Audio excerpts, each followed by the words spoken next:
Welcome to the Equal Opportunity Human Relations Education Training course.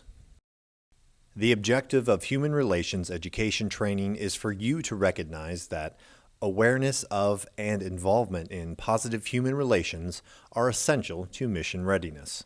Equal opportunity is a readiness issue that supports the core values of integrity first, service before self, and excellence in all we do. By working to ensure dignity and respect for all, we remove barriers to individual development and encourage cohesiveness, thereby building a stronger organization that is able to overcome any challenge. In this training, we will cover several lesson objectives. Number 1, all personnel must receive at least 2.5 hours of documented HRE training every 48 months. Number 2, recognize that human relations are essential to the mission. Number 3, we will discuss the Civil Rights Act of 1964. Number 4, we will discuss the EEO statutes and DoD policies. Number 5, we will cover the definition of discrimination. Number 6, we will discuss the difference between sexual harassment and sexual assault. Number 7, we will discuss the different types of EO complaints and the process that goes along with that. Lastly, we will discuss your responsibilities to EEO as well as leader responsibilities for EEO. How did EEO start? The EEO was established during the Civil Rights Act of 1964. Major factors to look for and identify in legislation that have changed our society and the way we look at things today because of EEO statutes.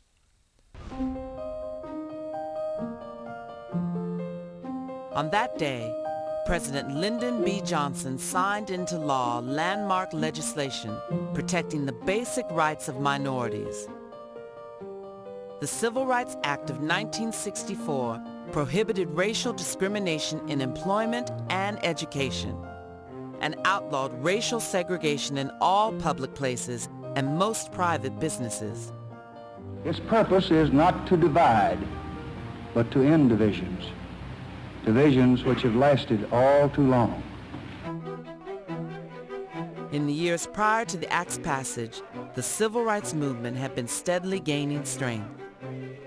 A major catalyst was the 1954 Supreme Court decision, Brown v. Board of Education, in which separate but equal was declared unconstitutional. Another turning point in the movement was the arrest of Rosa Parks and the Montgomery, Alabama bus boycott. Then there were the sit-ins at segregated lunch counters across the South. But with each victory came violence.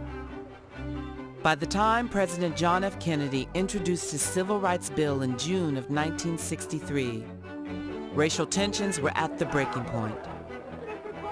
If an American, because his skin is dark, cannot eat lunch in a restaurant open to the public, if he cannot send his children to the best public school available, if he cannot vote for the public officials who represent him, if in short he cannot enjoy the full and free life which all of us want, then who among us would be content to have the color of his skin changed and stand in his place?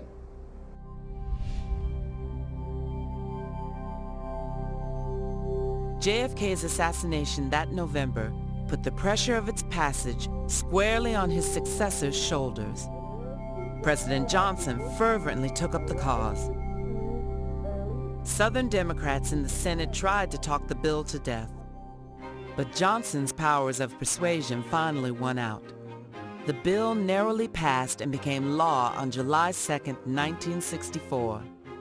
It marked the end of a Herculean struggle by civil rights advocates and the beginning of a long road toward reconciliation.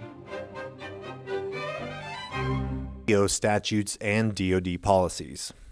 The first one is Title VII of Civil Rights Act of 1964, which prohibits employment discrimination based on race, color, religion, sex, national origin, and reprisal. Following the Civil Rights Act of 1964, the Age Discrimination in Employment Act of 1967 was established, protecting individuals who are 40 years or older from employment discrimination based on age.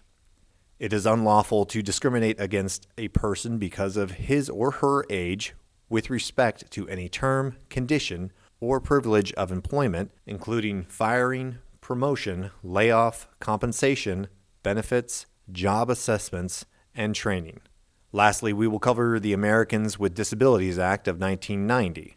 This act provides individuals who have a physical and mental impairment which substantially limits one or more major life activities. This applies to job application procedures, hiring, advancement, and discharge of employee workers, compensation, job training, and other terms, conditions, and privileges of employment. The Notification and Federal Employee Anti-Discrimination and Retaliation Act of 2002 requires that federal agencies be accountable for violations of anti-discrimination and whistleblower protection laws and post quarterly data on its public website relating to federal sector equal employment opportunity complaints filed. All new agency civilian employees must complete the No Fear training within 90 calendar days of their employment.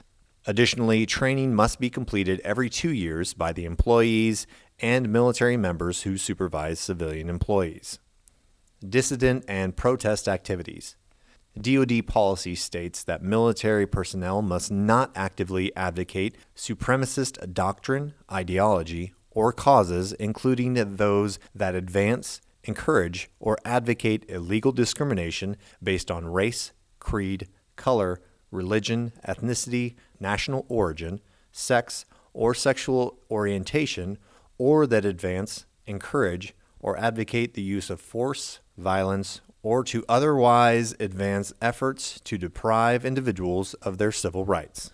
Air Force policy states that active participation, such as publicly demonstrating or rallying, fundraising, recruiting and training members, organizing or leading such organizations, or otherwise engaging in activities in relation to such organizations or in furtherance objectives of such organization that the commander concerned finds to be detrimental to good order, discipline, or mission accomplishment is incompatible with military service and is prohibited.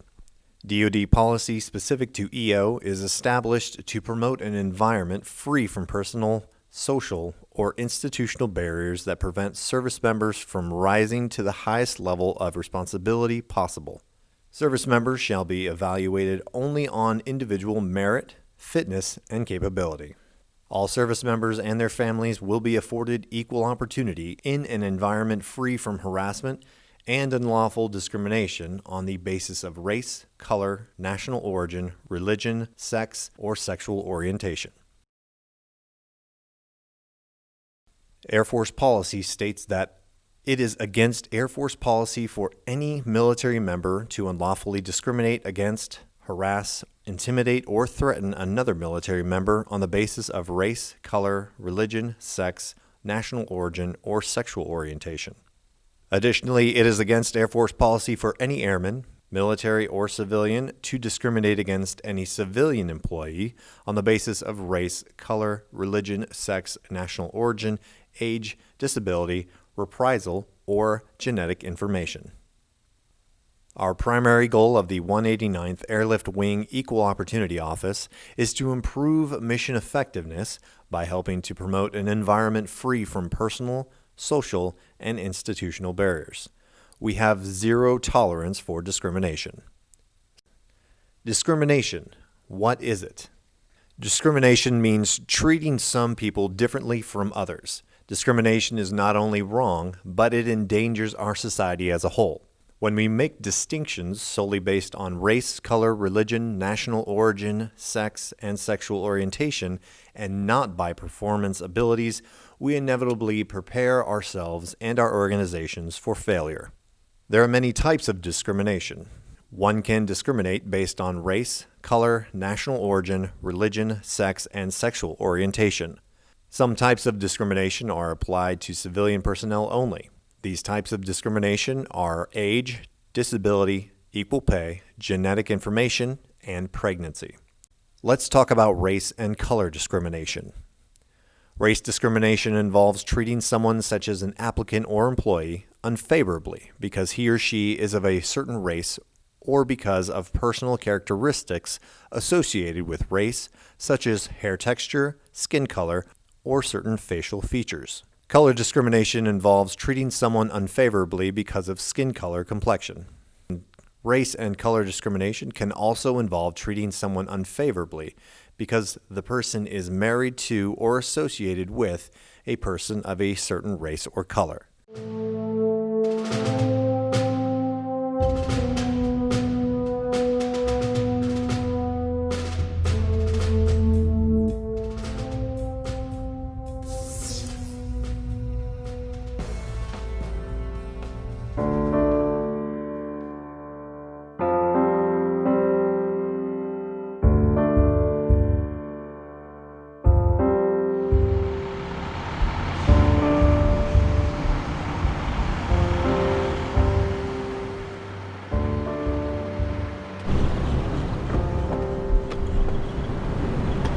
What's up, Q?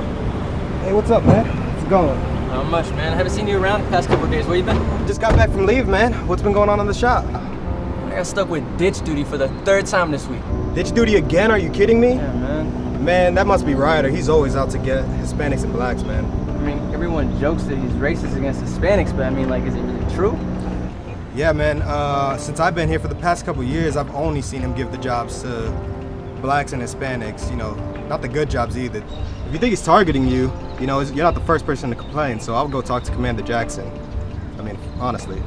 Yeah, I mean, I just might do that. It's just, I really don't want to be, wrong about it, like stupid in front of everybody, Man, I don't think you got to worry about that. There's plenty of people here to back you. They've all seen it. All right, man. Well, I appreciate it. Good looks, man. All right, man. Thanks. Let's get to work.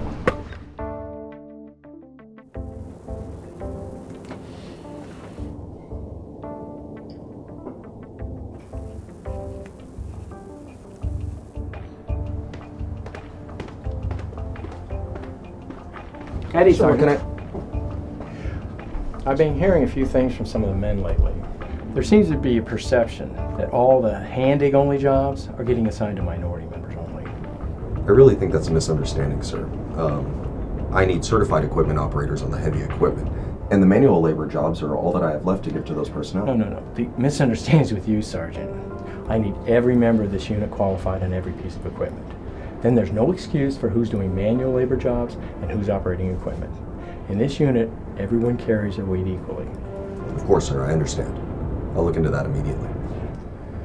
I need you to do more than look into it, Sergeant. I need you to give me a roster of everyone who's currently heavy equipment qualified, and those who aren't, I need scheduled for certification. Yes, sir. Thank you.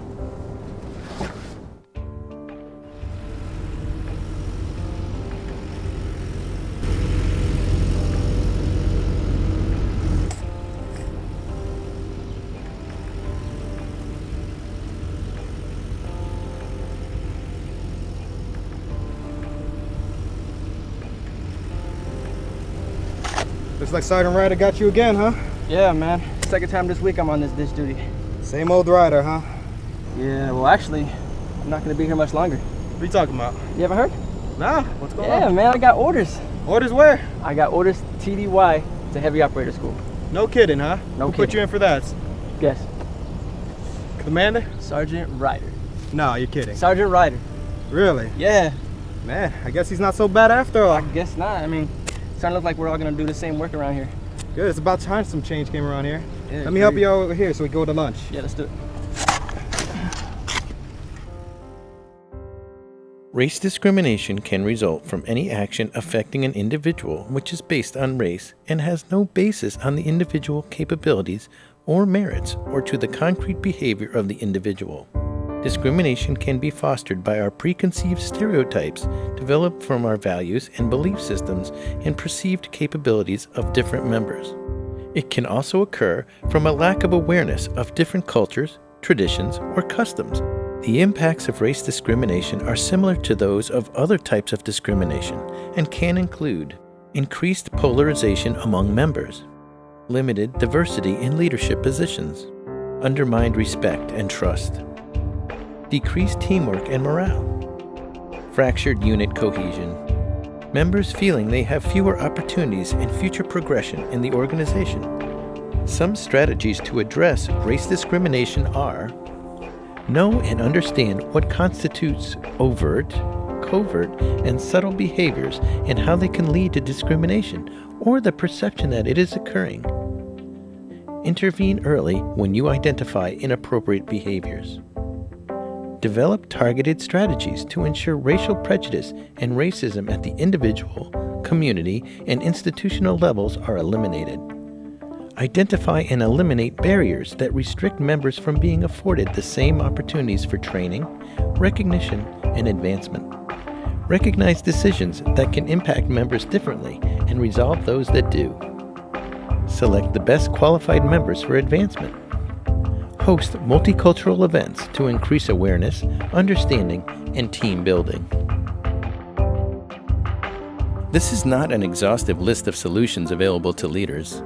To learn more about how to address issues concerning this topic, visit the Assessment to Solutions area of the DIOME website.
Hey, so I didn't mean to offend nobody. I'm just telling a joke. For you maybe, but for other people, they get upset. He just needs to stop being so soft. It's just a joke. Just for fun. Still, it may seem like fun and games to you, but trust me, it's not. Next time I see him, I'll let him call me a cracker. If that'll make you happy. That'll make me happy. If it doesn't mean anything, then why say it? It's pointless, right? You can call me a cracker. I'm not gonna get offended at all. Hey, Steve Master McGee. How you doing, sir? I'm okay, but did I hear you say that she can call you a cracker? Yes, sir. We were just making jokes. Those jokes sound like the garbage we don't like in this unit. Yes, sir. One of y'all want to explain the joke to me? Well, sir, we were talking about how people joke with each other in the unit. All right, well, as airmen in the Air Force, it's inappropriate, both on and off duty, to say those type of jokes. We shouldn't assume that people are okay with being called a cracker. You also shouldn't assume that people are okay with being ridiculed based on their race, religion, national origin, sex, or color. Because you know what happens when you assume, right, Airman Franks? Yes, sir. All right, so Airman Franks, would you like to tell me that joke again?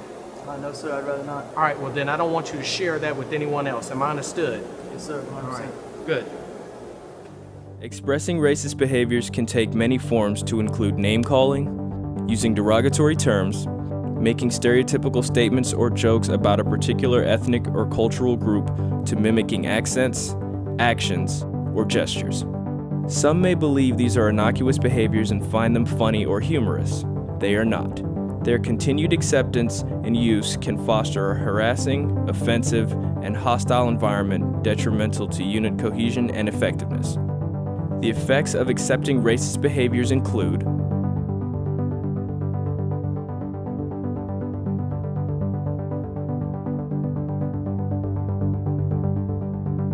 while not all behaviors are blatant outbursts or obvious violations, it is imperative for leaders to continually observe the attitudes and climates in the workplace and take action when necessary. Racist behaviors result from a lack of understanding or awareness of different cultures, religions, customs, and diversity. Accepting and not challenging negative stereotypes from family, friends, peers, schools, religion, and the mass media. A lack of training about inappropriate behaviors, and a failure to reinforce policies and regulations against racist behaviors. Some strategies to address racist behaviors are: develop a culture that does not tolerate racist behaviors, lead by example, enforce a zero-tolerance policy prohibiting racist behaviors and practices, develop education programs on different cultures, religions, and groups, and the benefits of diversity. This is not an exhaustive list of solutions available to leaders. To learn more on how to address issues concerning racist behaviors, visit the Assessment to Solutions area of the DOME website. Religious discrimination involves treating a person, such as an applicant or employee, unfavorably because of his or her religious beliefs. The law protects not only people who belong to traditional, organized religions, such as Buddhism, Christianity, Hinduism, Islam, and Judaism, but also others who have sincerely held religious, ethical, or moral beliefs. Sex-based discrimination involves treating someone unfavorably because of that person's sex. Discrimination against an individual because of gender identity or because of sexual orientation is discrimination because of sex in violation of Title VII. National origin discrimination involves treating people such as participants or employees unfairly because they come from a particular country or part of the world, because of ethnicity or accent, or because they appear to be of certain ethnic background even though they are not. Can I help you? Mina, the man behind the counter. I'm playing the Middle Eastern victim. And Oliver, the racist provoking him. I am the bigot. Are both actors. I don't want a terrorist touching my food or taking my order. He's a soldier. He's in uniform. A member of the U.S. Army steps up to the counter. Hey, don't deal with this guy. He's a Muslim. Is he laughing? Why is that funny? Unroll? Hold on. What happened? This guy's a Muslim. We live in America. He can have any religion he wants. Aren't you fighting against these guys? Not at the moment. Right now, I'm ordering a sandwich. I don't think you should be working here. Yes. Oh, okay. Buy your chips and move out. He doesn't follow orders. Look, I'd like to order some food, just not from you, okay? Get out. Put the chips down and go buy them somewhere else. You want me to leave this place? You have a choice to shop anywhere, just like he has a choice to practice his religion anywhere. That's the reason I wear the uniform, so anyone can live free in this country. Leave the man alone, buy your stuff, and leave. Time to tell this soldier this is one battle he no longer has to fight. How are you, sir? How are you, sir? I'm John Quinones with ABC's What Would You Do?, the TV show. You gotta be kidding me. He was an actor. People might say that's very heroic, what you said. Is it? No, sir. No, heroes come in many shapes and sizes. That wasn't heroic at all.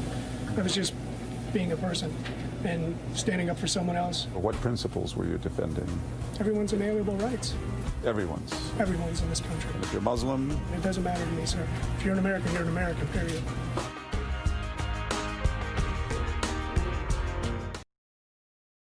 The following is a training awareness video which presents realistic workplace scenarios. Please be aware some of the language and images used in this scenario may be offensive.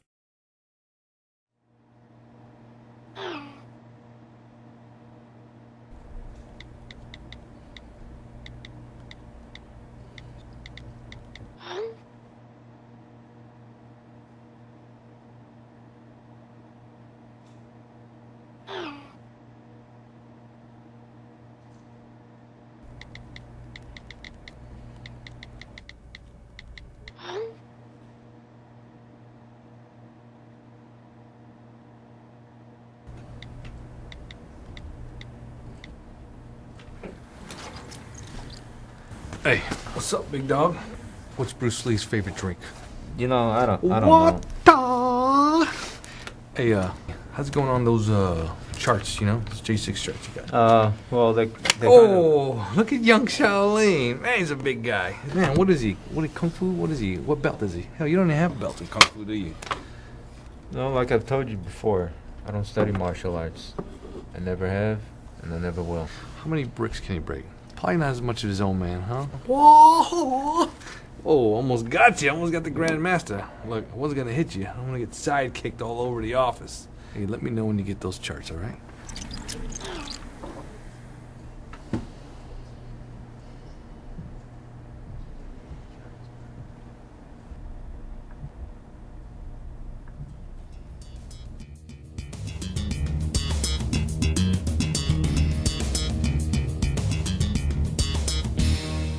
No one should be made to feel embarrassed, ashamed, or inadequate based on their race, color, national origin, religion, sex, sexual orientation, age, or disability. Choices about how we treat people can be based on prejudices, stereotypes, and biases.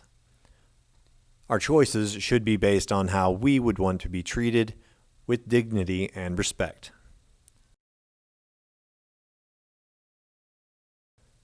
According to the Equal Employment Opportunity Commission and Department of Defense Directive 1350.2, sexual harassment is defined as a form of sexual discrimination which involves unwelcome sexual advances, requests for sexual favors, and other verbal or physical conduct of a sexual nature when unwanted or unwelcome.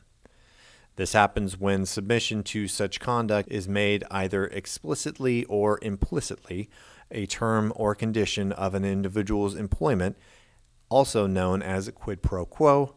Submission to or rejection of such conduct by an individual is used as a basis for career employment decisions affecting an individual, and when such conduct has the purpose or effect of unreasonably interfering with an individual's work performance or creates an intimidating, hostile, or offensive work environment. Hostile work environment claims generally require establishing or showing a pattern of offensive behavior, while in quid pro quo, a work environment is deemed the workplace or any other place that is work-connected, as well as the conditions or atmosphere under which people are required to work. For military members, workplace is an expansive term and may include conduct on or off duty 24 hours a day. 7, 8,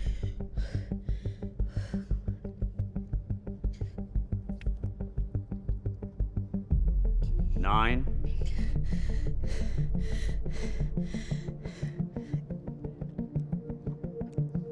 Time.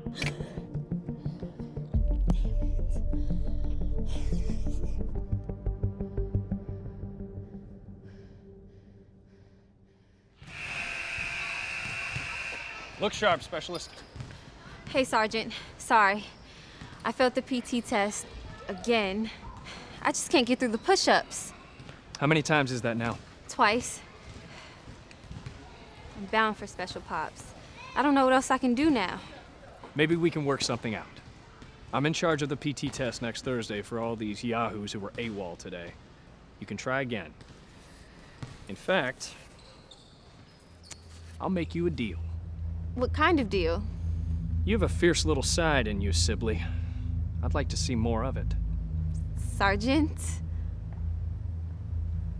If you can't pass the Army's PT test, maybe you can pass mine. And I'll make sure that you're good to go afterwards. We can call it even.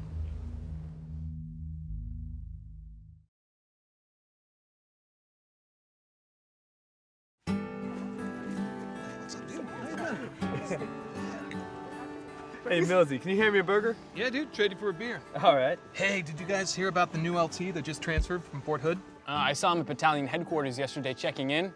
That guy looks sketchy as hell. What's his story?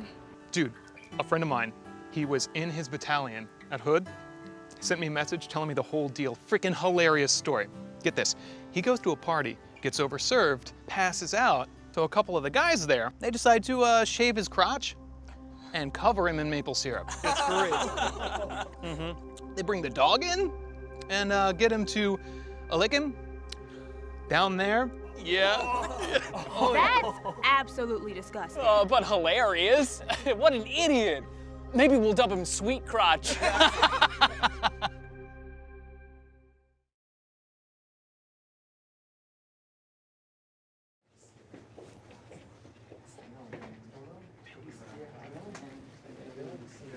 What's up, guys? Hey, what's going on? Man? You good? It's a party now. Yeah, man, definitely. You boys hear about the exciting news? No, what? News. Meet a newest member to the unit.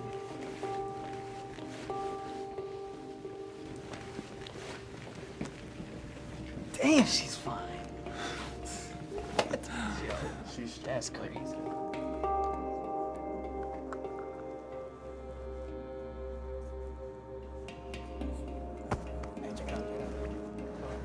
founder.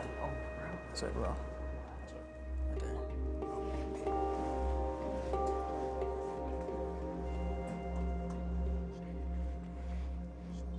Smile, SEO.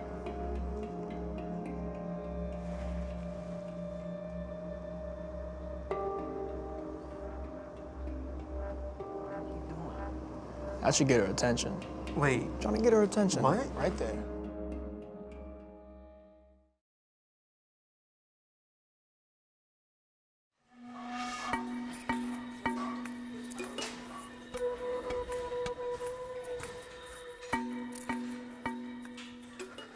Come on, Jonesy. You got it.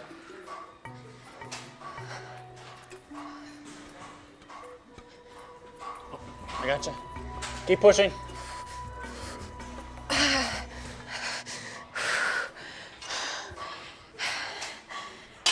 All right. Thanks for the spot. Great job, Jonesy. Thanks.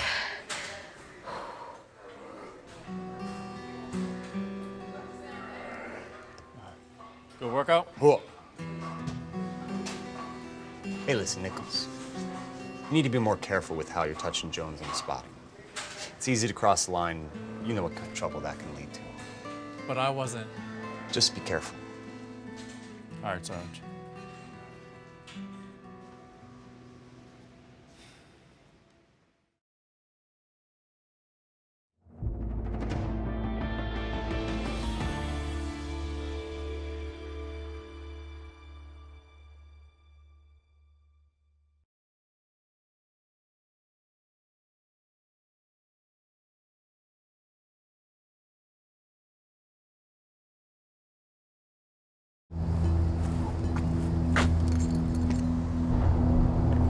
Commander, can I talk to you for a minute, sir?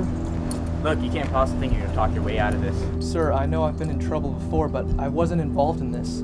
Well, you should have thought about it. I didn't do it. Yeah, sure you didn't. Look, you wanna make this thing go away? I'm free all night. Sir? I can make this disappear. Just make sure you wear something nice.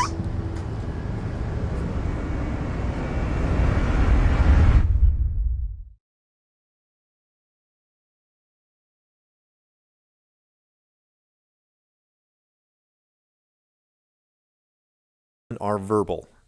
This could be making sexual comments about a person's clothing, body, or sexual activities, asking questions about a person's sexual life, fantasies, preference, or history, whistling or making catcalls at someone, or spreading rumors about someone's sexual activities.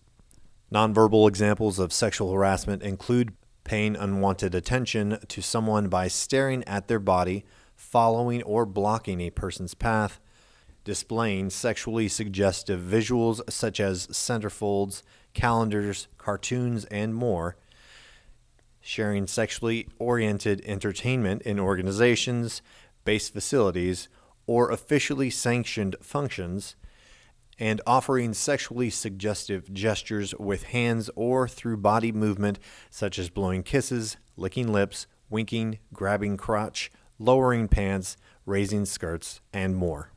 Examples of physical sexual harassment include standing close to or brushing against a person, touching a person's clothing, hair, or body, hugging, kissing, patting or stroking, touching, pinching, bumping, or cornering an individual.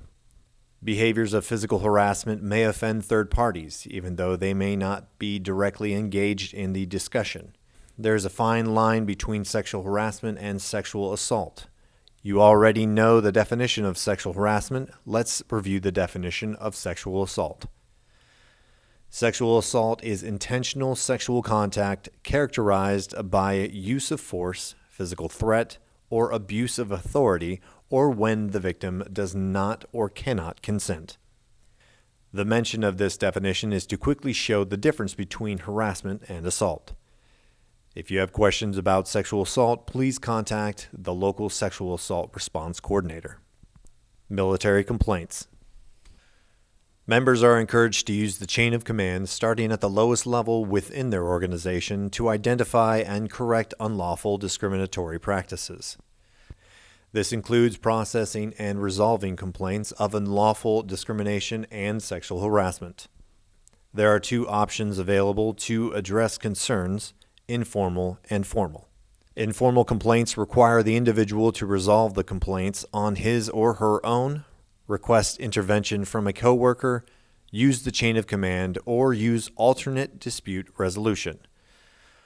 Alternate dispute resolution may be used to facilitate communications between the disputants and may lead to the early resolution of informal cases. The only informal option for resolving sexual harassment complaints is for the commander to conduct a command-directed investigator. Alternate dispute resolution is a form of mediation which can be used to successfully resolve workplace disputes in an informal fashion. The second part of the informal complaint is when the complaint is filed and addressed by the Equal Opportunity Office. The complaint must be filed within 180 calendar days from the date of alleged discrimination or the date the member was made aware of the alleged discriminatory event or action. The complaint clarification process includes interviewing or taking statements from people, such as the complainant, witnesses, and alleged offenders, who may have information relevant to the complaint, and gathering data from records or reports. A notice of proposed resolution is provided with the complainant to inform the member of findings and remedies to the matter. A formal complaint must be filed within 30 days of receiving notice of proposed resolution if the informal complaint does not provide a remedy.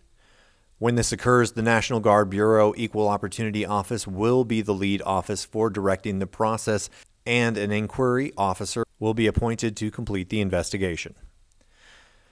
If discrimination or harassment is substantiated, National Guard Bureau will recommend the appropriate remedial actions to State National Guard Bureau. Your personal responsibility to prevent any type of discrimination is vital to ensuring a safe and professional working environment. Always set a positive example whether you are on or off duty. Confront inappropriate behavior when it's observed. Clarify perception versus fact. Use your chain of command and keep notifications within the allotted timelines. Leadership roles and responsibilities are to set a positive work environment, initiate or assist in assessments of human relations climate, and to ensure appropriate disciplinary measure and corrective actions are taken for equal opportunity issues. Now that you've reviewed the equal opportunity training slides, the Equal Opportunity Office would like to test your knowledge on what you've learned. Review the following cases which are pertinent to discrimination. Army Private Danny Chin. Use online resources such as YouTube and Google to find out more information about this individual. Staff Sergeant Walker. Chief Master Sergeant William Gurney. As part of the Air National Guard Equal Opportunity Program, the 189th Airlift Wing Equal Opportunity Office is here to promote dignity, respect, self-esteem, self-worth, fairness, and civility. We also strive to eliminate biases, sexism, conflict, harassment, and racism. For questions about training or equal opportunity issues, please contact Lieutenant Colonel B.J. Harrison or Master Sergeant Joaquim Alvarado.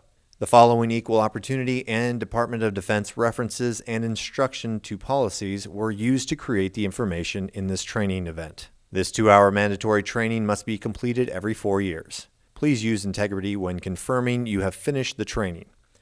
Let your training manager know once you have completed it.